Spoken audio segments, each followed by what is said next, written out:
what's up, America? Iran rejects Donald Trump's peace deal. So Donald Trump proposed a 15-point peace deal that he sent to the Iranian government. It basically said no, everybody's going to share the Straits of Hormuz. But the Iranian government has now responded with a rejection, saying that they hold sovereignty over the Straits of Hormuz. This is funny because I've been telling you we've had back-channel negotiations with Iran, and the mainstream media has been saying that Donald Trump was lying to make sure the stock market went up. But then by the Iranians' own admission, even though they said they weren't having back-channel negotiations, clearly they were having back-channel negotiations without some type of channels to talk through. Nevertheless, with that moot point, the Iranian government has rejected the peace deal and says that it looks like they're opting for oblivion. Well, if that's the case, it looks like we're going to be giving Iran oblivion. Because as you know, the Marine Corps and the 82nd Airborne Division are there ready to shove it up some ass. So we all had our fingers crossed, hoping that there would be peace. Clearly there's not gonna be. So now you all know what needs to be done. Because negotiations to end Iran are going great, according to you-know-who. Everything is great, it's cool, we're friends, we're tight. Even though Iran is saying, we're not talking to anybody in your administration. Who are you talking to, sir? That's why you're beginning to see the regime look for an exit ramp. They recognize they are being crushed, their ability to attack American and ally forces, as well as their ability to defend their own territory is dwindling literally hour by hour. Like, I don't want to take away from what our men and women have been doing over there, because what they've accomplished is incredible. And if we can deter Iran at all, whether it's 2 years over there, explain to me. Yes, if you notice, I don't like to talk about these topics, but there is something concerning. This lady is going viral on social media. A question surfaced to her: if she is sent into this field, will she defy the US laws into going against these countries? Her response packed up a lot of reactions on social media. No politics, but would you refuse a command if it said towards Muslims? Oraluma shared this video on X. Senior Department of official tells me they are tracking this video and working to authenticate the validity of the video and the identity of the woman in this video, who appears to be in the US military, while claiming she would defy orders that went against these Muslim countries. Okay, when you take a look at her response, it actually tells a different story. I don't know why people do this every single time. They use social media to destroy their career entirely, even to destroy themselves. This question surfaced. This was a trap to her.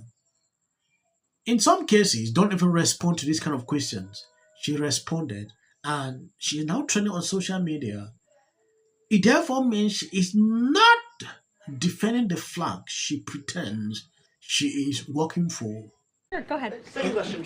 In my reporting, I speak a lot to young voters, many of whom voted for President Trump for the first time in 2024, hoping to have no more wars and to have lower prices. Now, with the war taking place and with gas prices going up, curious what President Trump's message would be to those voters who kind of swung into his coalition in 2024, but maybe don't feel the administration is going as they had expected. President Trump is doing this for you. He's doing this for young people so that we are no longer threatened. A regime in the Middle East that seeks to kill the brave men and women who serve in our country in the Middle East, many of them young people themselves, young men and women who serve this country honorably in uniform and have been threatened and maimed by the rogue Iranian regime for 47 years. President Trump finally had the courage to step up and do what's right by our national security, our homeland security. As for the temporary short-term fluctuation in gas prices, the president has said once these combat operations are over, this administration is going to continue to unleash American energy dominance. We're continuing to do that every day, and we're going to see prices at the pump go back down, just as we have over the past year because of this president. And don't think for 1 second if the Democrats had their way, gas prices would be as they were under the previous administration, the Biden administration, record highs. This president is keeping them as low as he can during this short-term combat operation, and they're going to go right back down when this is over. Thank you. like, I don't want to take away from what our men and women have been doing over there, because what they've accomplished is incredible. And if we can deter Iran at all, whether it's 2 years over there, explain to me. Our military. Well, I think we've got the best military in the world. I think they do what they're told. No, we so can. what have they accomplished so far in Iran? What have they accomplished? Well, I think any time we can deter Iran, whether it's for another year, whether it's for 10 Obama years, had a deal I think that's a win for this country. Obama had a deal, and he threw it up. Yeah. Trump. He did. Yeah. I mean, it just seems to me. And what's the gift besides herpes? No, it just. No, I think it's really easy to sit here and say, what has our military accomplished? It's because of our military that we're able to sit here and have these conversations and do a show like this. So whenever our military is out there fighting for our freedom. Don't make it sound like I'm against the military. I'm not. All my uncles, my father, they all fought. So don't make it sound like that. I'm talking about this particular, as he calls it, excursion into Iran. What have they accomplished? We don't know what the intelligence he got was. That's the problem. They haven't communicated that. What I do know. The word intelligence and him in the same sentence should not go together. It's always a big issue if these people encounter an intelligent someone.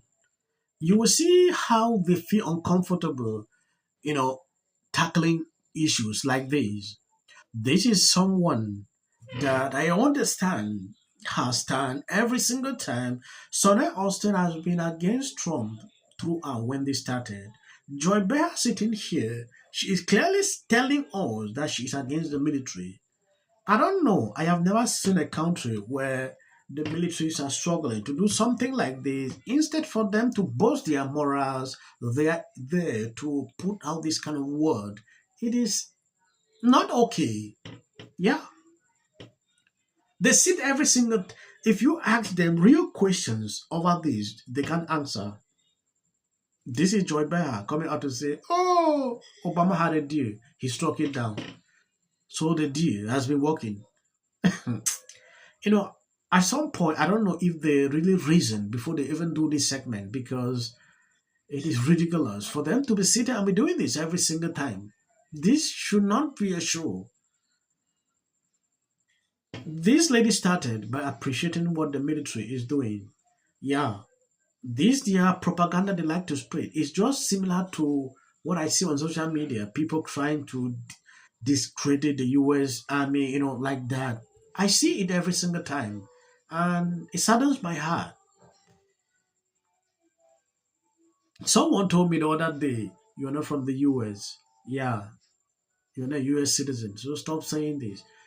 If you have been watching my videos for the past 6 years, you will understand my stand, where I stand on issues like this. And maybe before you comment, go back and watch my videos. It is not today I started reporting, doing what I'm doing now. I understand what is happening. Sometimes I don't even want to talk about these topics. I like to just report what is happening in and around, not going into details, into geopolitics. I want to appreciate people supporting, sharing out the videos. God bless you abundantly. As of the short clips, that is for the white algorithm. You can always stop here. Their missile facility and to try to remove their Navy, yes. I understand everybody needs their platform. He's still us. Tonight, they're just hard. What is this, my 600-pound? Yeah, and you're right. Every day is something new. That Trump laid in the State of the Union address. To get here. Trump! Go Trump! Hey, Murphy, you're scumbag. Thanks, man. Our chamber is chanting USA. Philip. He utilized almost like these game show type moments where you're seeing awards being presented. Just so and did not shake her hand there. Here's the video. He shook everyone's hand. Everyone. Here's the Chief Justice. All of them got their hands shaken, to the point where they had to come back on the air and say this in Stop 33. But we should point out as he walks in, he's pretty close to the justices again as he comes. Other than illegal on either of those two, I think they took his bait. Can take away from the joyous moment as all Americans. And why are they putting a medal? Oh, he's already under scrutiny for 1,000 reasons. Carol Patel posted this on X. job. I get suspicious when any person's home, it's very easy to. This is for the people in the United States who are terrorized and scared today. The country's in such emotional turmoil. And Republicans on both sides, you're So amazing. And wasn't it so great? When it can be hard to hope. Hey, girl. Meanwhile, here in America, we don't grade our own infrastructure. Our airports are collapsing.